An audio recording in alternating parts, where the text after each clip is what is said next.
مشتریمون با یه موی رنگ‌آلود شده و تخلخل شدید و آسیب‌های ناشی از کراتین که حالا ماندگاری هم نداشته مراجعه کردم به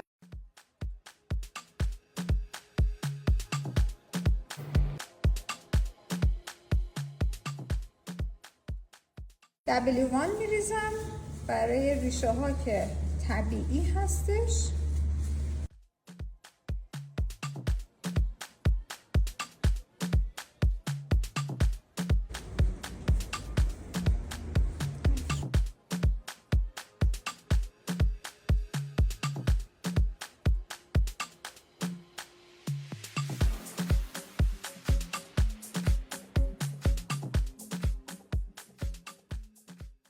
نتیجه ابریشم‌سازی موهای دو وضعیتیمون.